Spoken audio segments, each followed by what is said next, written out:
Level 1. The Palace Boy. You are 8 years old. Your father brings you to the capital before sunrise, riding in silence.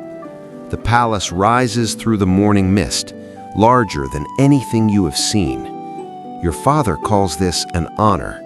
He says boys like you do not get chances like this unless someone notices discipline, obedience, and luck at the same time. You believe him because the alternative is admitting that you are terrified. You are not a guard yet. You are one of the boys assigned to serve inside the palace, carrying messages, lighting candles, fetching water, and standing still when nobles pass. You sleep beside other boys who miss home just as much as you do. Every corridor teaches you something. You learn how servants move quickly without making noise. You learn how officers expect instant obedience. Most of all, you learn to watch the guards. They stand beside doors, calm, armed, and impossible to ignore. That is the first time you understand what power looks like inside a palace. It does not shout, it waits. Level 2. The Training Ward. You are 12 years old. The palace has decided you are worth training. Now your real training begins. Childhood starts disappearing. You wake before dawn. You run cold courtyards until your lungs burn.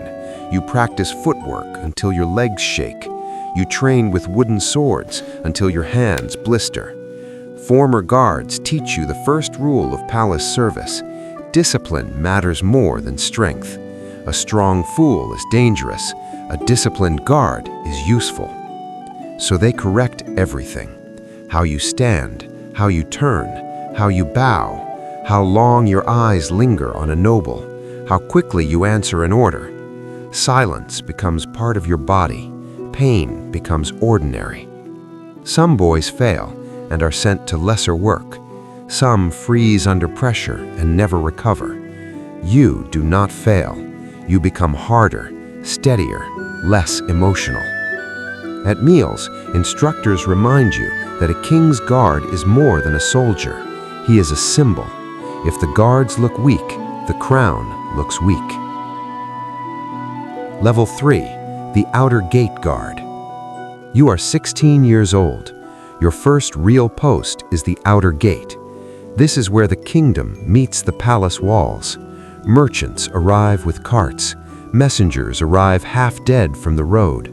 Priests, noble families, officers, craftsmen, and petitioners all pass through here if the palace allows it. From dawn until dusk, you stand in armor that still feels heavier than it looks, spear in hand, eyes forward, learning that a gate guard's real weapon is judgment. Most threats do not arrive with drawn swords. They arrive smiling. A forged letter, a merchant wagon carrying more than grain, a servant too nervous to answer basic questions, a noble who insults you just to see whether you lose control. This level teaches restraint.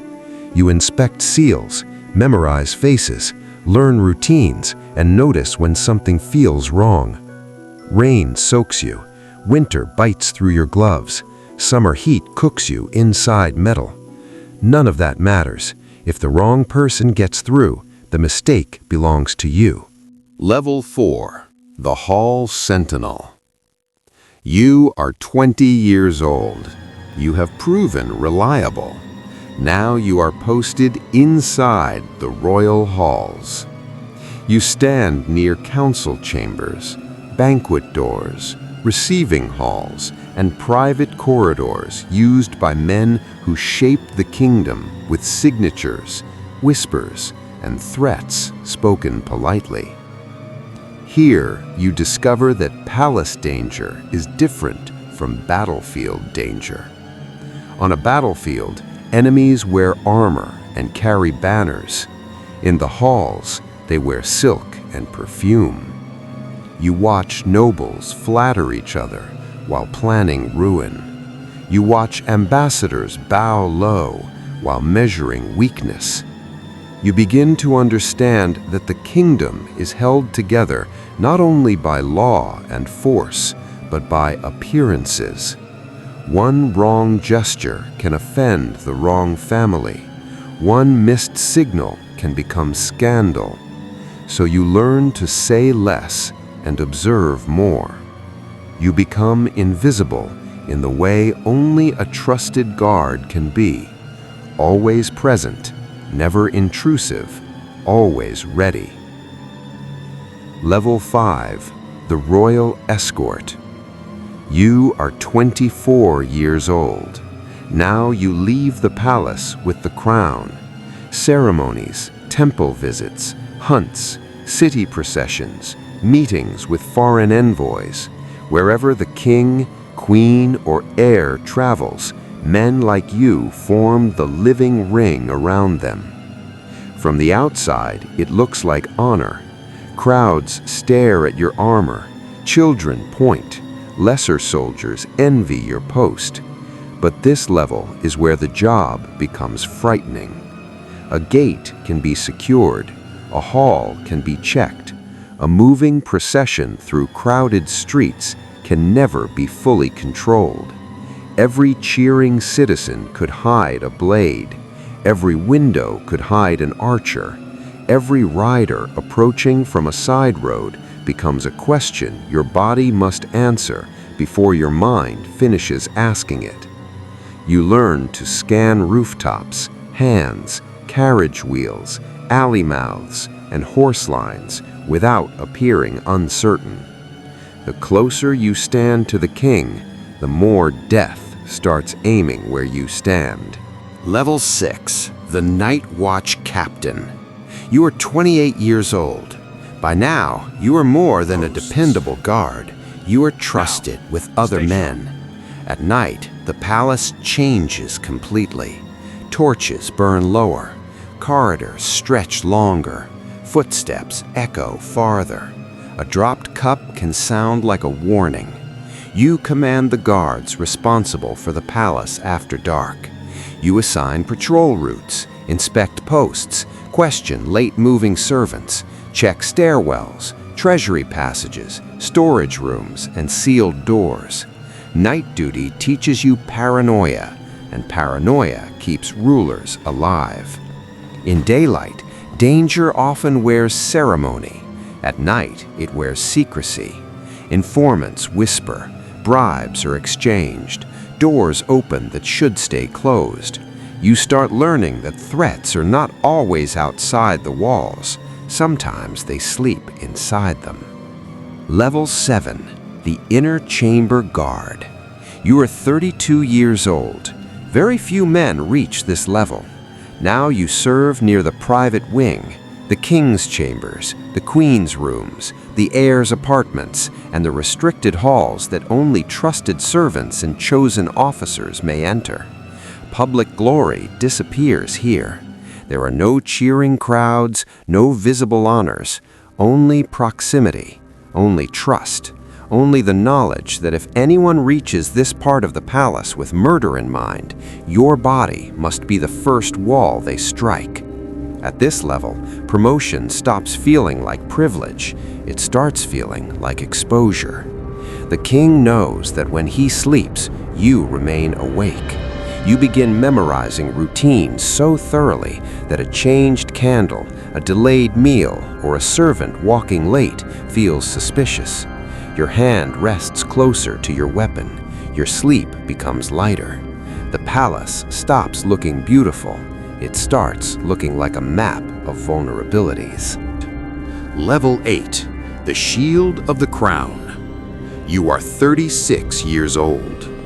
Now you are used in the most sensitive situations: treaty feasts, tense royal weddings, closed-door council gatherings, succession discussions, and foreign receptions where everyone is smiling and no one is trusted. At this level, sword skill still matters, but suspicion matters more. You are no longer guarding only against steel. You are guarding against poison, panic, betrayal, and carefully timed disorder. You learn to watch who pours the wine, who changes places unexpectedly, who keeps glancing at the heir instead of the king, who speaks too softly in corners. The palace is at its most dangerous when it appears calm. Music plays, gold glitters on the table. Under all of it sits the possibility of instant blood. You stand through every feast with the same expression, unreadable, alert, and ready. Level 9, the captain of the King's Guard. You are 40 years old. Now you command the institution you once admired. Every guard roster, every gate rotation, every trusted veteran, every uncertain recruit, and every weak point becomes your responsibility. You speak with generals, ministers, stewards, and sometimes the king.